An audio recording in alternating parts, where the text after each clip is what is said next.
비트코인에 대한 이야기를 좀 해볼까요?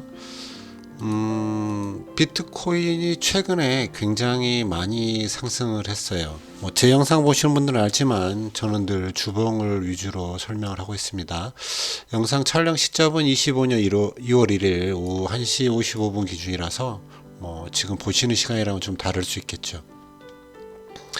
아무튼 간에 비트코인 자체가 굉장히 위에 있고 앞으로도 굉장히 좋아질 것 같다.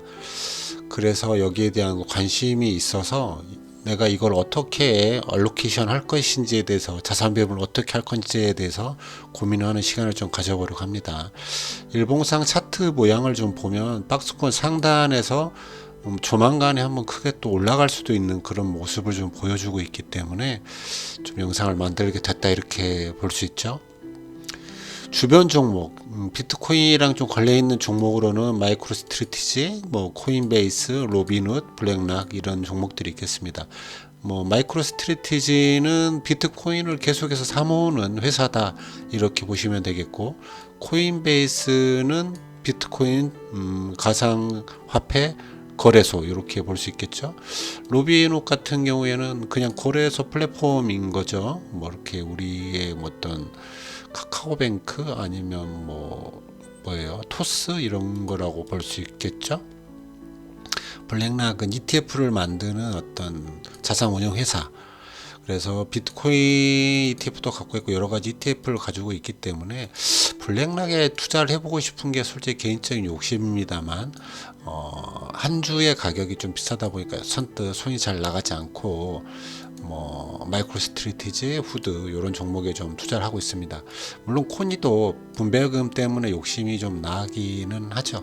아무튼 이런 종목들이 좀 있어서 저 같은 경우는 탐욕 계좌에 이런 종목들을 눈여겨보며 조금씩은 투자를 해보고 있습니다. 비트코인을 직접적으로 투자하는 건 대부분 이제 업비트에서 좀 하실 건데, 저 역시도 아주 소량이지만 꽤 오래전에 들어갔죠. 제가 비트코인을 들어간 건 좀 오래전인 것 같아요. 그때부터 해서 조금 수익이 조금 나고 있지만 더 큰 돌 넣기에는 아무래도 좀 무섭다. 제가 좀 부족해서 그런지 모르겠지만, 공부가 부족해서 그런지 모르겠지만, 자산 거래소, 가상자산 거래소가 어떤 안정성이 확보가 돼 있느냐, 이런 생각이 좀 있죠. 그러다 보니까 조금은 제가 주저하는 게 좀 있습니다. 물론 이제 수수료 문제는 많이 해결이 된 것 같더라고요. 이 영상을 만들려고 조사하니까 업빗 같은 경우에는 거의 한 0.05% 정도밖에 안 되던데, 예전에는 좀 더 비쌌던 것 같은데 하는 생각. 안정성 확보가 좀 많이 안 되다 보니까 해킹 당하네, 사라졌네, 주네 안 주네 이런 얘기들이 좀 있다 보니까 비트코인, 코인 지갑이죠, 물리 지갑을 가지고 계시는 분들도 꽤 있는 것 같아요, 주변에 보면. 그리고 또 이제 트럼프가 전략 자산을 한다 그러니까 이런 것 때문이라도 저희가 이제 코인에 좀 적극 투자해야 되는 것 같긴 합니다. 비트코인이 전략 자산화가 된다면, 블랙락 CEO는 이런 말 했죠. 70만 달러 갈 수도 있다. 지금이 10만 달러 근처니까 거의 7배 갈 수도 있다는 뜻이기 때문에, 각 나라에서 전략 자산을 한다 그러면 각 나라에서 ETF를 사거나 비트코인을 사게 되면 이 정도 될 거다라는 추측인 거죠. 일리노이 주에서는 비축 법안을 추진한다, 이런 얘기도 좀 있는데 모르죠. 그리고 또 다른 ETF들이 생길 수도 있다. 비트코인, 이더리움 말고도 리플, 솔라나가 유력하다, 이런 얘기도 좀 있습니다. 이런 식으로 제도권으로 이런 가상화폐가, 가상자산이 들어온다면 아무래도 자금 쏠림이 좀 발생할 수 있고, 우리는 여기에서 어느 정도의 수익을 일으켜야지만 되는 게 맞는 것 같아요.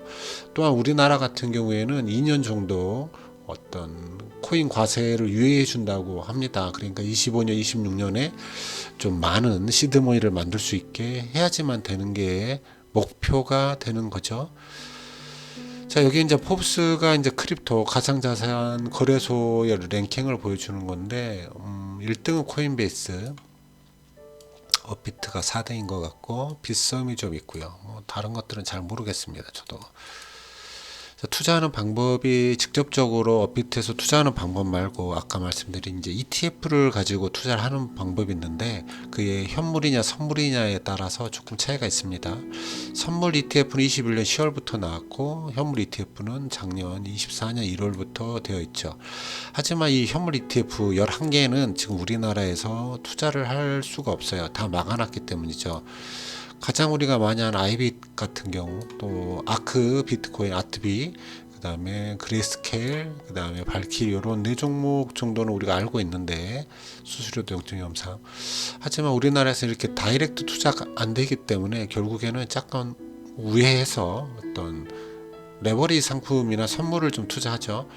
원래 뭐 코인베이스 고바이2 ETF, 뭐 마이크로 스트래티지 2배 ETF, 뭐 이런 것들이 좀 있습니다.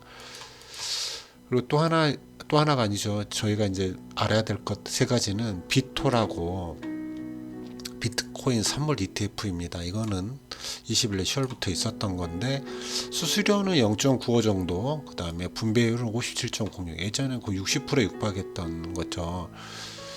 비토라는 종목이 있습니다. 이게 이제 단기적으로 어떤 분배금만 보고 상승장일 때에는 충분히 매력 있는 그런 ETF다 이렇게 저는 생각을 합니다. 또 하나는 이제 두 개가 있죠.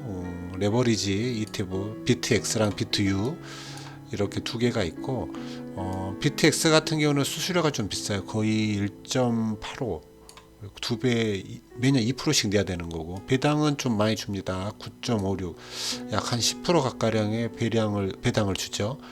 이런 종목이 좀 있고 최근에 생긴 이제 수수료를 좀 줄이고 배당을 안 주는 거의 안 주는 이런 비트U라는 상품이 있습니다. 저는 지금 개인적으로 비트X를 투자를 하고 있죠. 그렇지만 영상을 준비하면서 보니까 이 두 개를 잘 조합을 해서 투자를 해야겠다라는 생각을 가지게 됩니다. ETF 투자를 할 때 비트코인 ETF 투자를 한다고 하면 이 두 가지 종목과 아까 보여드렸던 어떤 네 가지 다른 관련 상품들을 잘 조합을 해서 투자를 해야겠다 이런 생각을 하게 됐습니다.